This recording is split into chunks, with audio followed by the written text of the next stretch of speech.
Today we're exploring the fascinating experiences of Africans living abroad or born in different parts of the world. Joining us now is founder and director of BeingAfrican.com, an extraordinary platform that seeks to bridge the gap, grow and preserve the rich African culture for those far from home. Gladys Jagachira joins us from Aurora in Illinois, and Vusi Chikwera is in Massachusetts. Ladies, very good evening, or good afternoon, I should be saying, because it's afternoon your time. Thanks so much for joining us on Africa today. Allow me to start with you, Gladys. Can you tell us a bit more about the inspiration around Being African? Yes, Being African started as a small website, speakshona.com, because we have 3 kids and we just were failing to give them the cultural elements that they needed. But in trying to set up the website, the pain points became so apparent that we didn't have anything that was comprehensive that could give a framework of the African cultures in one place. And so it morphed from a single language website to what it is today. And I give credit to my kids because they kept on pressing about the need to learn languages and our culture. Now, Vusi, it's amazing. In fact, it's the African, I shan't say the African language, but the African experience is extremely diverse. 54, 55 African countries, multiple languages that are spoken, as well as multiple cultures on the continent. Now, talk to us about what you zoned in on and where your focus areas are. Thank you, Hugo. It is indeed a huge continent, and you said 54, it is 55, and we are looking at all the countries, but the ones that we have zoned in on are right there on our website. The areas that we're looking at really is the cycle of life. We're looking at birth, we're looking at your marriages, and we're looking at traditions and how we bury our people on the continent. And when you get on the website, you will see that the countries that are already represented there, all those things are clearly spelled out. The website is so easy to maneuver and to work around. It's simple, but not simplistic. Now, Gladys, let's talk about traction. You know, what sort of response have you gotten from people that have come onto the website, and what for them has been the most valuable information they've been able to acquire?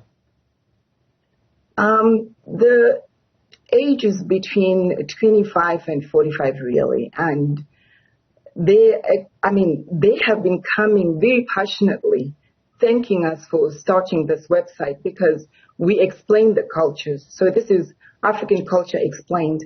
I had an email from a young lady in England, and she thanked us profusely because she didn't understand.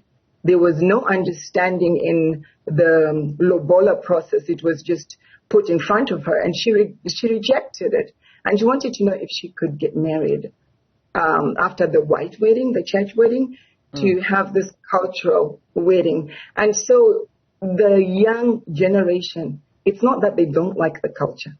It's just that they didn't have understanding. And it's becoming apparent that we even don't know it.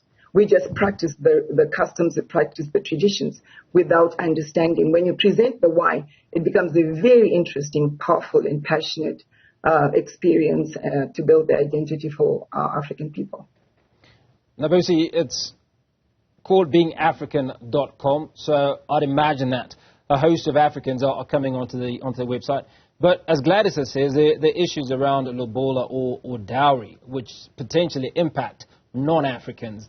Are you getting a response or traction with non-Africans as well? Absolutely, Hugo. You understand that with globalization, we have a lot of intermarriages coming into play. And with us, what happens is, on the website, people can come in and find out, I'm an Italian and I am marrying a Ghanaian girl.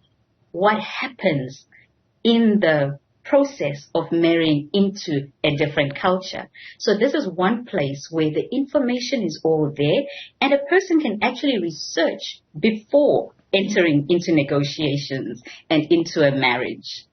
You do know that a person who knows why something is done is better than a person who knows just how it is done. Now, Gladys, I'm going to pick Nigeria as an example. I don't know exactly how many tribes there are in Nigeria, but I know that there are hundreds of tribes in Nigeria. So when you look at information that you put up on the website, and there's so many different tribes with so many different cultures within those tribes, where's your focus? How do you determine that this is the Nigerian feel when Nigeria is potentially represented by over 100 tribes? Okay, there's no discrimination on being African. By that I mean we can be responsible for the 5 major cultures. However, anyone can write content, and we will gladly include it on the website. So if you have, say, a tribe that is represented by 1,000 people, 6 of you can write a paper, submit it to us, but we are very particular about the quality of material we are putting there because we need to stand by it as representation of the culture, the real, authentic information. Why? Because our children's legacy and identity is at stake. So we are very particular about what we upload, but we are actually looking for content. So if you have a tribe, by all means, contact us at our email info@beingafrican.com, and we'll work with you. Now, Busi, picking up on what Gladys has just talked about, you're talking about the quality of the content, the authenticity of it. Now, by tradition, a lot of what we've picked up as Africans has come via storytelling, right? So let's talk to the processes of information acquisition that you use outside of, hey guys, I'm from this particular tribe and this is how we work things. I mean, how do you confirm the veracity of information, for instance? What we have done very intentionally is we haven't sort of sat from where we are at the different locations. We've actually engaged people in the different countries representing the specific tribes that you see posted on our website. So we have not just gone into research because, as you rightly say, a lot of our information for Africa has been through storytelling and passed on oral tradition. But there are people in Nigeria, there are people in Ghana, there are people in Egypt, and really right across Africa who have heard the stories, who have received the teachings, and they're the people that we are working with to write those papers for us. Gladys, before we let you go, give us a heartwarming story, if you will, of someone's experience on BeingAfrican.com that said to you, you know what, this is the best thing that we've done. Yes, I've had a long conversation with a young man who was preparing to get married. Incidentally, they are Shona. And because they don't like reading a lot of material. So we have provided as much information in the FAQs, and we preempted every possible question that we could come across. So for them, the pieced information, the packaging of our information was very, very appreciated. And we have videos that dramatize these marriage processes. So they are realistic and the settings are real. So people learn differently. And the appreciation was on catering for people who learn by listening, people who learn by watching, people who learn by reading summarized information, and even podcasts, which are coming soon. So we have catered to the different needs of our target audience. Busi, I absolutely love my food. Is there anything that takes care of the palate in there? Absolutely. We have that taken care of on the website. If you go on, we have people who've written about the diets of their countries. So go ahead and see what is being eaten as a staple food in Botswana, in Zimbabwe, and all over Africa, really. Gladys, I know I had promised that would be the last question, but this one I promise is the final question. Is there a cost to this information? Is there a cost to subscribing? Is there a subscription? Is it subscription based? Thank you, Hugo, for asking that question. Thank you very much. It's free $99. That is $0. You pay nothing. So you get to learn about the people of a country, the location of a country, the ethnic groups, the population, where it is in Africa. You learn the languages, you learn the circle of life, manners and protocols.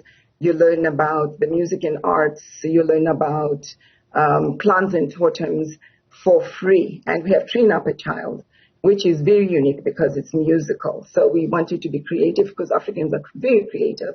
And so our Training Up a Child program is musical. And all of that information, you pay nothing. That is why we think that as a community, as Africans, we should just rally behind this product and do the best we can, because we are not losing our culture. Our children should never have to say we had a culture and we had a language. But it also starts with us.